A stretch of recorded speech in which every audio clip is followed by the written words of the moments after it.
As I saw a poorly rendered CGI cow running around a house only for the Saas Bahu duo to constantly shout and slap each other incessantly, I needed to take a break from this minor aneurysm I got from the loud pitch of the characters. A remake of the 2011 Tamil film Kanchana, the second installment of the Muni franchise that was directed and starred Raghava Lawrence, the director of Laxmii as well. The film focuses on a couple, 53-year-old Akshay Kumar and 28-year-old Kiara Advani, that come to Kiara's house for the anniversary of her parents, only to mend the relationship with them as they disown the couple when they eloped and on top of that are in an interfaith marriage. Fate has other plans and Asif, played by Akshay Kumar, is possessed by the ghost of Laxmii, leading to uncovering the deeply disturbing history and why her soul could never rest in peace and is bloodthirsty for vengeance. Here's me telling you the good and bad aspects of the film so that you guys can ultimately decide whether to watch this film on Disney Plus Hotstar or not.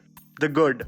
Intention. While the execution of the messaging of this film might be extremely dated, I constantly stand by my argument that this is a remake that was best to be produced close to 8 or 9 years ago, or left to exist by itself. I can only have faith in the creators that their intention was for change. The origin story of Laxmii, one of the only gripping portions of the film, and in hindsight, even my favorite part of the original as well, is intended to shed light on the discrimination against the marginalized LGBTQ community. That's completely a separate argument which I will come to later, that the writing otherwise is in no shape or form as woke as the message that the creators want to convey. Its goal was to highlight the restricted societal norms we set on how men and women should act, and to inform the public of the officially recognized third sex in India. The transgender community is represented as the embodiment of both Shiv and Shakti. The dated treatment and the inconsistent writing, however, makes a novel attempt at making change just come across as half-baked and lame.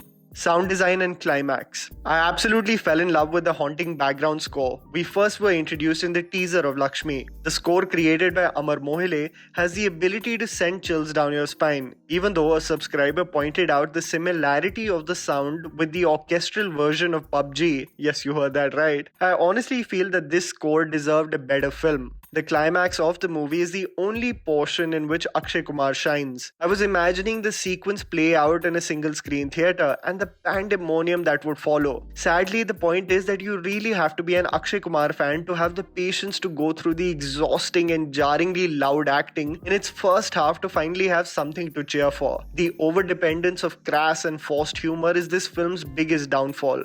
Sharad Kelkar is the hero. The star of the show undoubtedly is Sharad Kelkar. The only actor that lends some sensitivity, grace and realism to his character is him. His sequences were the only portions that made me emotionally invested, and that, more than the content of the film, has a lot to do with the capability of the actor. I'll go further and say this, that it is almost at par with the heartbreaking performance of Sarath Kumar in the original. To have such an impact in such a small cameo is truly praiseworthy.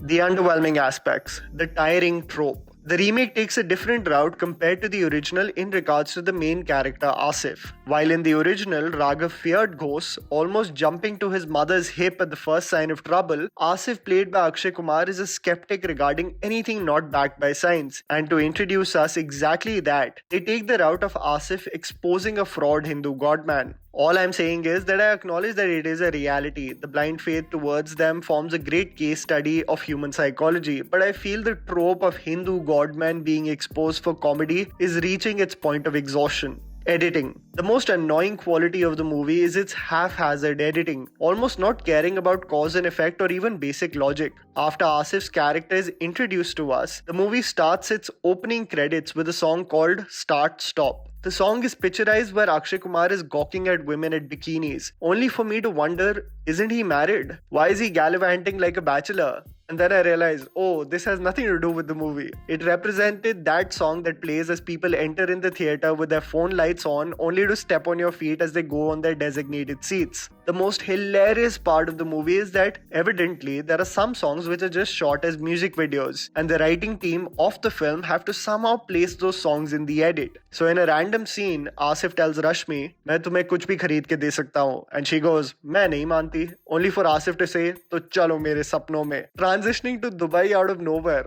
and you're like, matlab kuch bhi. There is no sense of logic in what scene should follow what. At one instance, out of nowhere, the ghost takes the shape of Pennywise, and you're like, ye kaun sa cameo appearance aa gaya? The editing honestly is just all over the place.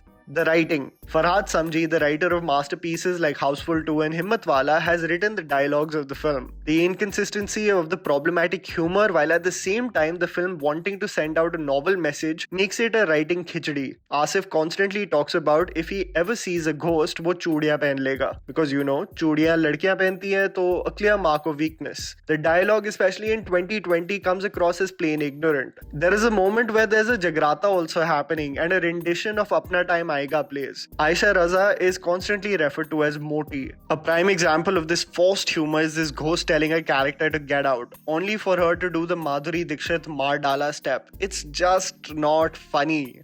Loud performances. I felt bad for veterans like Rajesh Sharma, Manu Rishi, Aisha Raza and Ashwani Kalsekar. They have been given a cue to perform at such a high pitch that even capable actors like them come across as irritating. Everyone is constantly screaming to the point of making your ears bleed. Especially the Saas Bahu duo, and they're shrieking back and forth, and on top of that a loud background score to assist it. It's hamming galore. Kiara Advani is totally out of place in this film and sadly doesn't have much to work with. Akshay Kumar tries and only shines in the climax sequence, where his intensity was laudable. The creators could have stepped away from the loud acting of the original and offered some form of realism, grace and elegance as cues for Akshay Kumar, where for most parts his portrayal comes across as caricaturish and reinforcing the same stereotypes. The film is a remake that would have had a successful stint if it released closer to the original one, especially in 2020 on an OTT platform where the audience is knowledgeable of the fallacies in storytelling and the abundant exceptional content that they are privy to. Laxmii is not a venture that would excite anyone, even if its intention was novel and pure. Single screen sensibilities never translate well in this new OTT landscape. Sharad Kelkar hi dil jeetta hai in this film, which had the canvas to say so much more but falters miserably in its outdated treatment. And that was the video, guys. Write down in the comments below what you thought about the movie. Please don't forget to follow me on Instagram. The handle's right in front of you. Follow me at JammyPants4. Also, please support us by smashing the like button and subscribing to our channel for weekly content ahead. Thank you for watching.